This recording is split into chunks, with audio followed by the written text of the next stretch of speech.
Olá pessoal, está começando mais uma edição do Traçado das Artes, um programa produzido pelo Newslink TV. No Traçado das Artes você fica por dentro de tudo que há de melhor no segmento da arte no Ceará. Conversamos com personalidades do mundo da cultura e da arte para conhecer a história dos artistas e como funcionam os seus processos criativos. Eu sou Maria Salvatore, estudante do 4º semestre do curso de jornalismo da Universidade de Fortaleza. Este episódio será especial, pois convidamos a professora e escritora Liduína Vidal, que lançou recentemente seu 4º livro infantil, Os Guardiões da Sabedoria. Como escritora, Liduína faz parte dos coletivos Mulherio das Letras e Lamparinas, cujo objetivo é fortalecer a criação literária de escritores cearenses que escrevem para crianças e jovens.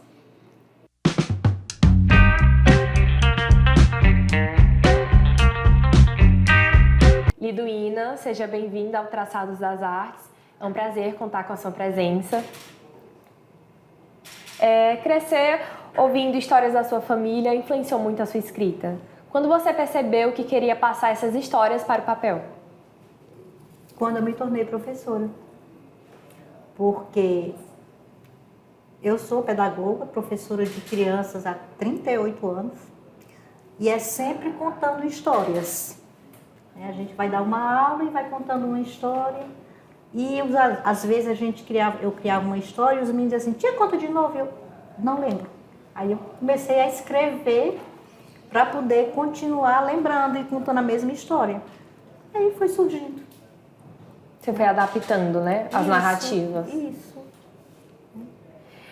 O Muro e o Jardim e Pajé, Poti e os Primos foram seus primeiros livros. Como foi a experiência de ver essas histórias ganharem vida na literatura?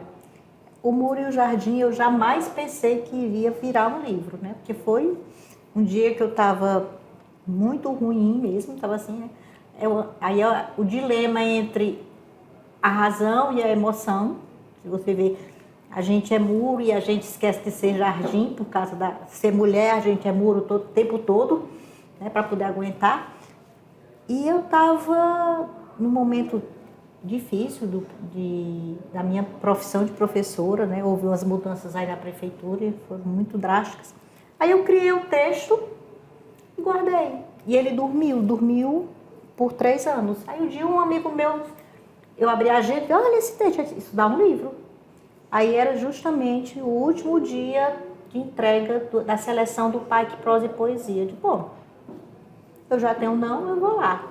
Peguei o número 333. Foi tão marcante que eu nem esqueci o nome da seleção. Aí ele virou o livro. E eu, oi? Tanto é que eu digo que eu sou uma contadora de histórias. Eu não sei se eu sou escritora, porque eu conto histórias. Então, o Muro e o Jardim é a história do muro, que era rígido, né, e que tinha um jardim bonito e ele não percebia a boniteza que era do jardim e um dia eles se encontraram. Inclusive está aqui, Yas. E a Pajé, vamos falar logo dos dois, né? Uhum. A Pajé, o Poti e os Primos é uma aventura no Rio Poti, lá de Crateús, o Rio Poti seco, que apesar dos cabelos brancos, eu já fui menino e menina danada, correndo no... Esse é a Pajé e tem um muro. Correndo no Rio Poti. E a ideia é assim, se o rio está seco, onde é que está a Yara? Ela mora no rio. Né? Aí é o Muro e o Jardim. Né? As ilustrações são do Leimson Casimiro. E interessante que aqui no Muro e Jardim, esse muro é o muro da Cidade das Crianças. Do centro. Do centro. Ele é professor de História e de Artes. Então, a primeira parte do livro é... O muro nasceu do grão de areia e de uma gota de chuva. Isso é em alusão à música da Dalva de Oliveira, O Pequenino Grão de Areia. Que foi como eu fui embalada, quando eu era embalada para dormir. Né? E o Leimson, o pai dele é pedreiro. Então ele pensou como o pai dele começa a construir um muro. Né? E aí esse candelabro aqui, esse poste, é lá do Passeio das Crianças. Ele saiu fotografando a cidade e foi desenhando. Né? Esse IP está lá no Passeio da Cidade da Criança. Muito bonito que você traz através dessas metáforas, né? Isso. Também a representatividade da nossa cidade, que é tão bonita. Isso. E tão esquecida também, infelizmente. A gente vê como é que está a situação do passeio público hoje, a cidade da criança está muito abandonada. Muito abandonada, né? Mas é porque a gente não ocupa. A gente ocupa shopping. Né? Se a gente ocupasse a cidade, Sim. né? A gente ocupa o shopping. O shopping Deixa eu mostrar. O outro faz a também, gente aqui, consumir, né? Esse aqui é a Pajé, minha avó. O Poti e os primos é uma aventura, como eu já falei, no rio Poti seco, né? Que as ilustrações, olha a minha avó, né? Pegando as raízes para fazer os remédios caseiros, por isso que a gente achava que ela era bruxa. E porque a minha avó, aí a gente aqui, os primos, como todo menino aventureiro, para não dizer outro sinônimo, né? E aí a gente vai procurar a Yara. Até uma pergunta filosófica. Se o rio está seco e a Yara mora no rio, onde é que ela vai quando o rio seca? Porque os rios do Ceará são temporários, né? Eles secam. E onde é que a Yara vai? A gente foi procurar. Muito bonito, muito legal também.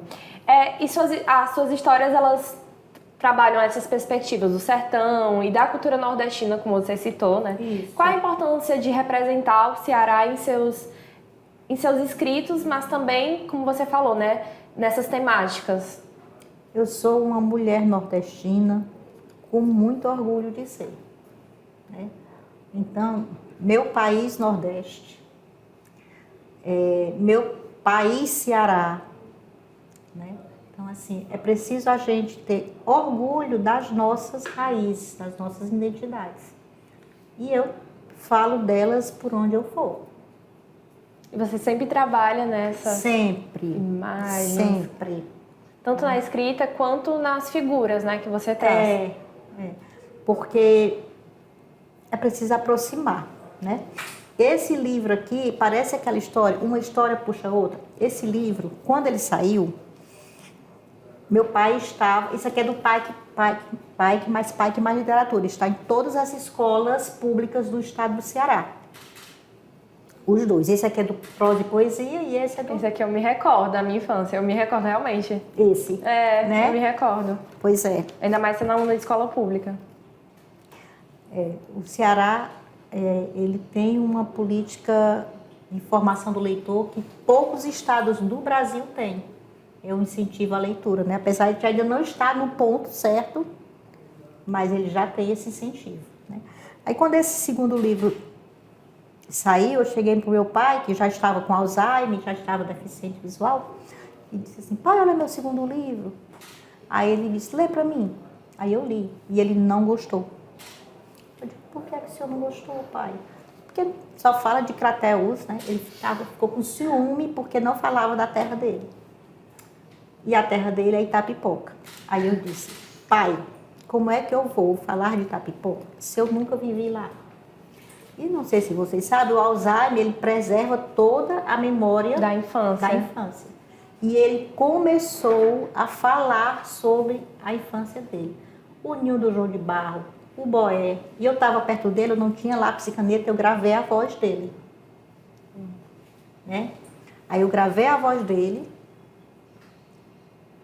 Pena que eu perdi o celular, mas eu gravei a voz dele e cheguei em casa e criei um conto.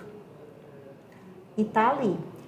Se você ver, tem dois meu bisavô e amigo do Curupira. Um feito à mão, sim, e o depois que virou livro de edital. Né? Yasmin, pode pegar.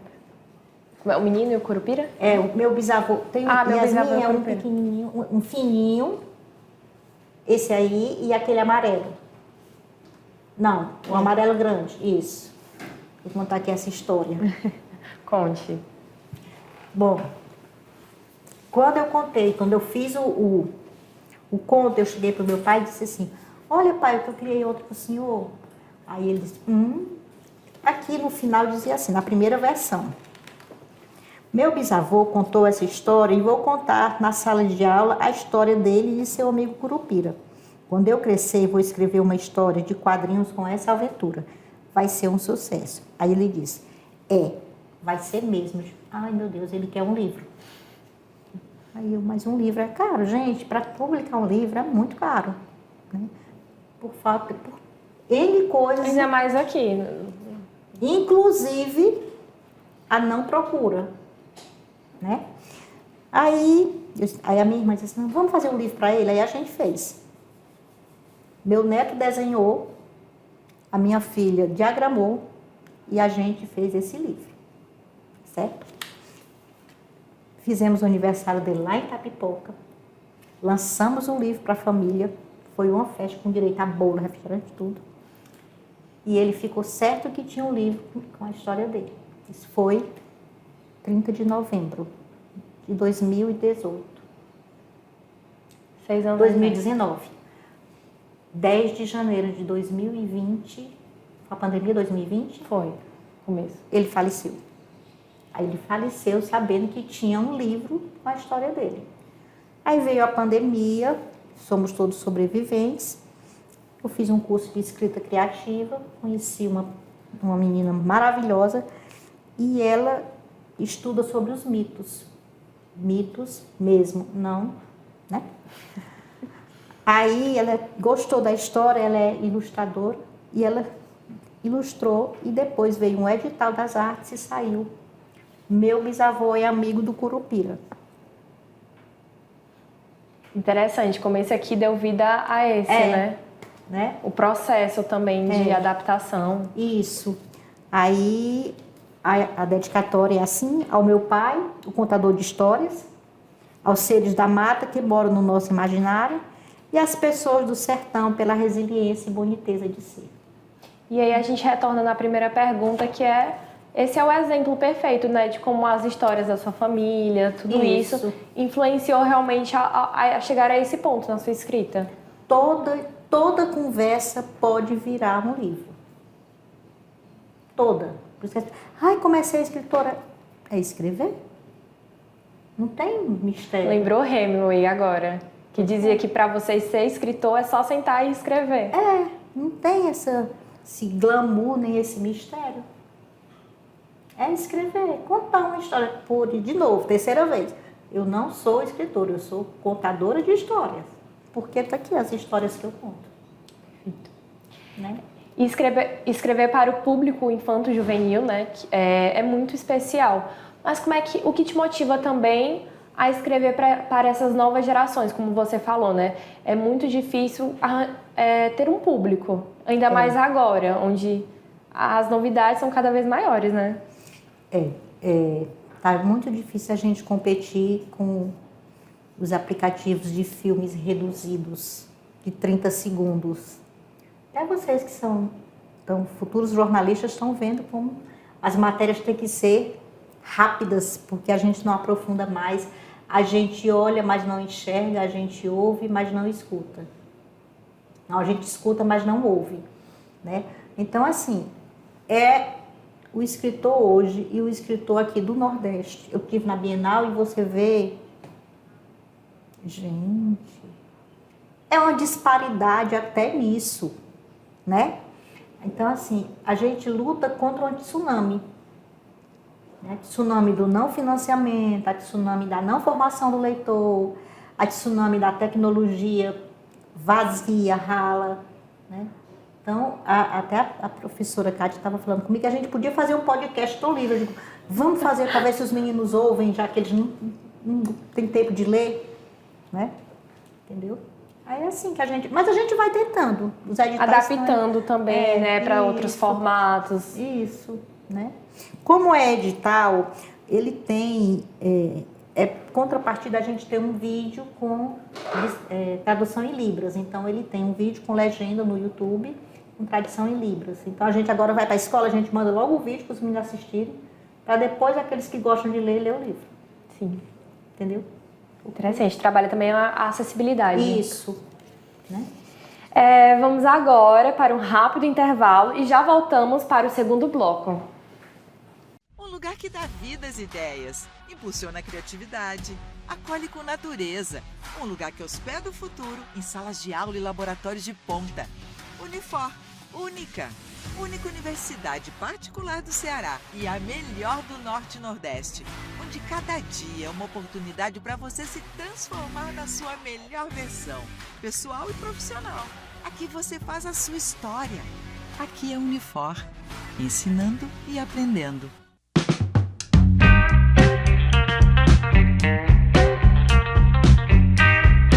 Retornamos com o Traçado das Artes. Neste episódio, contamos com a presença da escritora e professora Liduína Vidal. Liduína, você participou de diversas antologias, no caso Poesia e Arte e Maria Firmina dos Reis. Como foi colaborar com outros autores e temas tão diversos? Bom, é diverso. O Poesia e Arte, a gente estava na pandemia, a pandemia, quem sobreviveu, a gente tinha que fazer alguma coisa. Aí eu recebi um convite da professora Rosalina Moraes, inclusive, esse é o primeiro, mas já tem o segundo. A professora Rosalina Moraes é professora da rede municipal e ela queria, porque não tinha ainda um livro com a nossa cara, um livro de poesias para bebês e crianças até 6 anos. Então ela pediu pra gente, ela convidou pra gente fazer 2 poemas infantis. E a coletânea, que a princípio ia ser pequenininha, virou 60 poemas para bebês e crianças. Então eu tenho 2 poemas aí, que é no Canteiro do Jardim e O Dia e a Noite. No Poesia e Arte, poesia para as crianças, para bebês e crianças a partir de 6 anos. Então é necessário começar desde cedo. Então, Poesia e Arte foi para isso. E a Maria Firmina dos Reis, existe ela é nordestina, mas mora na Suíça, Valquíria Imperiano. E ela, por meio de conversas e tudo, ela me chamou para fazer parte da antologia Maria Firmina dos Reis, que foi a primeira mulher negra a escrever. É a romancista, né? Então, Maria Firmina dos Reis, hoje a gente reverencia, óbvio, Carolina de Jesus, né?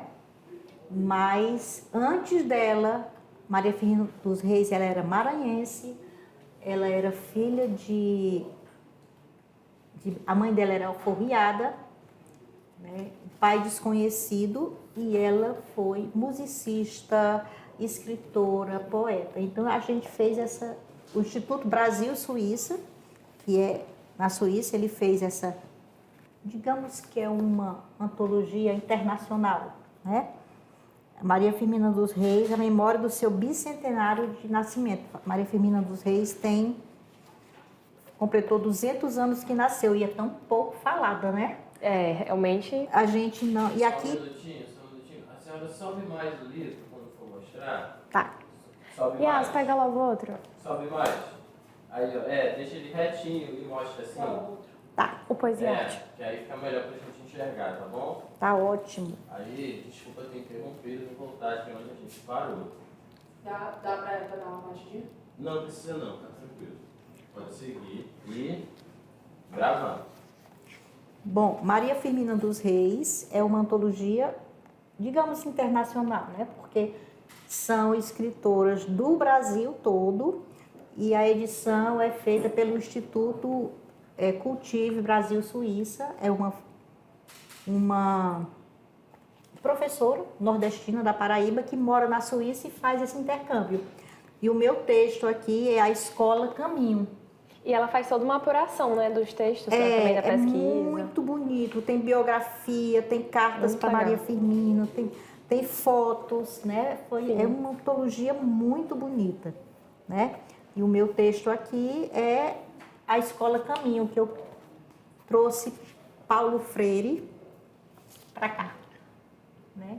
Contei uma história da Albertina, que era uma menina filha de mãe alforriada, né? E o pai que foi fugir e era também escravizado e foi assassinado. Então, a mãe de Maria, da personagem era uma mãe solo. E como toda mãe solo, batalha para viver e acredita na escola. Então, o texto daqui, o meu, é a Escola Caminho, mas tem vários textos aqui. É muito bonita muito bonita Antologia, essa né? antologia. E aqui nós temos também poesia e arte, né? Que você comentou. Que também é lindo, né? Como você falou, influencia também desde pequenininho as crianças, Isso. a literatura. Então você pode falar um pouquinho a respeito também. Aqui, assim, ele é dividido em várias partes. A primeira parte, infâncias, criança e natureza. Aí tem vários poemas. A segunda parte, infâncias e relações com os animais. Infância, lugares e tempos e memórias. Infâncias, brincadeiras e experiências lúdicas. Infâncias, crianças, identidades e relações. E o meu poema, eu vou ler aqui um pequenininho, né? Dia e noite, o sol raiou, a lua apagou, o vento soprou, a nuvem choveu, a plantinha gostou, o rio encheu, o peixe nadou, o galo cantou, o menino brincou. O sol se escondeu, a lua nasceu, o vento fugiu, a nuvem sumiu, a plantinha cresceu, o rio dormiu, o sapo sorriu, o peixe cochilou e o menino sonhou. Que lindo. Poemas, é assim que a criança acha que o sol foi dormir, a lua acordou. E é dessa forma, né, que as crianças costumam pensar, né? Os pais até acabam tendo essa função de, o sol está dormindo, a lua. Então é interessante brincar com essas metáforas, né? Uhum. Pois é. Esse é o Poesia e Arte, que foi a organização da professora Rosalina Rocha Araújo Moraes, e já tem o Poesia e Arte 2, mas eu não participei. É uma pessoa que vocês iam gostar de conversar. No conto Frestas, você aborda as visões da quarentena, que é algo que você citou anteriormente. O que você quis transmitir com essa história?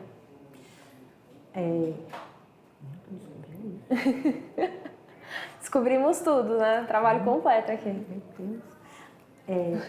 A editora Voz de Mulher, também na pandemia, ela lançou uma seleção e eu mandei o conto Frestas, que é a janela contando a vida da mulher no quarto na quarentena. Sim. É o sofrimento dela, né? A angústia, que a princípio ela achou bom porque não ia trabalhar aqueles dias, mas depois ela foi começando a ficar angustiada, com medo, e a janela observava tudo isso. Então, a janela conta sobre a vida da mulher no quarto. A janela, ela tem quase uma função de um personagem A janela dentro é um da narrador. história, né? Aí, como a gente não quer dizer janela para não ficar, bota frestas. Entendeu? E em Memória do Meu Lugar, você escreve sobre memórias e raízes. Como foi o processo de relembrar e compartilhar suas lembranças? De novo, minha família, o meu avô era um homem que a primeira pessoa que eu vi lendo na vida, eu tinha 2 anos, foi meu avô. Ele era um homem alto, então toda noite ele lia. As mulheres ficavam na calçada e ele lá lendo. Depois é que ele ia para a calçada. Então aquela imagem daquele homem alto, enorme, lendo, marcou minha vida. Então, lugares... E ele era comunista, ele... Não sei se pode dizer isso. Mas ele traficava livros, ele era... fazia comboio. Tá liberado aqui, tá liberado. Tá liberado? Tá liberado. Então, ele fazia comboio de mercadorias e nos comboios ele traficava livros entre as mercadorias. Quando teve a intentona comunista em Crateús, a casa dele foi invadida procurando esses livros, né? Aí, por isso que é no meu lugar, porque é um lugar de livros. A casa da minha avó era uma casa que tinha de livros, de bruxaria a homeopatia. Tinha livro de tudo, e a gente lia tudo. Então... Era uma overdose de livros. Tinha revista, tinha a coleção da revista Cruzeiro, já pensou? Pessoal da moda? Imagina. Tinha. Né? Aí, e ele é um dos guardiões. Incrível. Quando a gente for falar sobre os guardiões. E sendo também professora, como a experiência na educação impactou o seu processo, impacta no caso, né, ainda, seu processo criativo e a forma como você conta histórias? Porque eu conto história para criança, né? É sempre assim. Eu não escrevo para um público infantil, mas eu escrevo como se eu estivesse conversando com meus alunos, né? a gente não falou, mas tem um conto de outra antologia que eu não trouxe, porque eu não tenho mais nem volume, As Valquírias, que é dessa mesma Instituto Brasil-Suíça, que era para falar das mulheres guerreiras. E o personagem desse conto é uma mulher que vai para o mastologista e descobre que tem mais um nódulo na mama que vai ter que investigar. E quem fala nesse conto, o narrador, é a radiografia. Aí ela vai dizer que quando ele botou lá no aparelho de ver a radiografia, um raio saiu de lá e penetrou na alma da mulher. E vai dizer que ela está com medo, que ela já passou por outras coisas difíceis, né? Então... Você gosta de humanizar objetos, né? Também. Fazer essa brincadeirinha. Professora de meninos, né? Professora, até um lápis a gente não faz. A brincadeirinha do lápis. Aí, agora, esse conto é porque eu fui fazer um exame, eu estava com muito medo, eu digo, eu vou escrever. Aí escrevi. Né? Se eu achar alguma coisa, eu mando para você. Ótimo, mande para nós. Porque ele é dolorido. Né? Foi a única vez que eu escrevi com medo. Porque eu estava apavorada com o exame. Aqui eu tenho um livro, né, que foi seu lançamento mais recente, né? Isso. E como foi também explorar essa história, no caso, o processo literário também, o processo da escrita, como foi aqui? Os Guardiões da Sabedoria. Que você lançou na Best, certo? Certo. 1997, eu estava num congresso e uma senhora, Maria Amélia Leite, me chamou para ensinar matemática para os indígenas. E eu, oi? E no Ceará tem indígena ainda? Né? Ela disse, tem. E eu fui para a aldeia, em 1998, janeiro, levei meus 2 filhos pequenos, fui para os Tremembé e fui ensinar matemática para eles, porque eles queriam uma escola deles, uma escola diferenciada. Não era nem ainda oficial do MEC, não. Eles queriam, e essa senhora, que era indigenista, estava dando força. E eu fui para lá. E lá, não existe antes de Cristo, depois de Cristo? Pois é antes dos indígenas, depois dos indígenas, na minha vida. Porque aí eu aprendi, eu fui para ensinar e ensinei, óbvio. Né? Na mata a gente fazia conta com tampo, com sementes, e na praia com conchas. Mas eu aprendi mais do que ensinei. Aí daí foi que eu descobri tudo que está nesse livro. E como que está nesse livro, não se fala sobre isso, eu escrevi para criança, para ver se as crianças já crescem sabendo. Então aqui nós temos ele é mais flexível também, olha aqui. Se você começar pela página de trás, vai dar para entender. Vamos lá, mostrar aqui. Pronto, olha aí. Aqui nós temos algumas imagens, né? Inclusive que são suas, né? São os meus 4 avós, que são os guardiões da sabedoria. O avô Antônio, que é aquele dos livros, a avó Francisca, que era homeopata no interior, que é a mesma da Pagel Poti e os primos, o vô Manuel, que tinha as histórias de rezar no rastro das reses, dos animais para eles ficarem bons, e a avó Eronília, que fazia uma tapioca como ninguém, né? E essa menina é a Isabelle Potiguara, que quando eu vou para a aldeia do Mundo Novo, na aldeia lá da Vila Nova, eu fico na casa dela. Então, ela virou personagem do meu livro. Né? E eles são 4 guardiões. Como é que esse livro nasceu? Estava na escola e uma professora estava trabalhando sobre africanidades. Né? E o menino perguntou, e os indígenas? Aí eu pedi licença à professora para contar a história para indígena, para criança. História de verdade, não aquela história do índio na canoa, não essa história. Aí esse material, não esse, né? O primeiro fez parte da tese de mestrado da professora, passou o tempo, em 2005 isso, aí ele agora virou o livro. São 4 guardiões. O guardião da história fala da invasão. O Brasil não foi descoberto, o Brasil foi invadido. E fala isso para as crianças. Aí fala que quando os portugueses chegaram aqui, eles, como o tupi, eles se encontraram com os indígenas tupi, eles não falavam nem fé, nem lê, nem rei. Então eles diziam que a gente nem tinha fé, nem lei, nem rei. Fala isso para a criança justificar. A fé que eles tinham não era no Deus que veio nas caravelas, era no contato com os seres da natureza. O rei não era aquele rei monarca, mas era um conselho de anciãos. Então a gente vai conversando isso com as crianças. Depois teve a Guerra dos Bárbaros. Quem é que eram os bárbaros mesmo? Né? Quem veio aqui com bombas químicas, porque eles jogavam roupas com vírus para eles matarem o povo, né?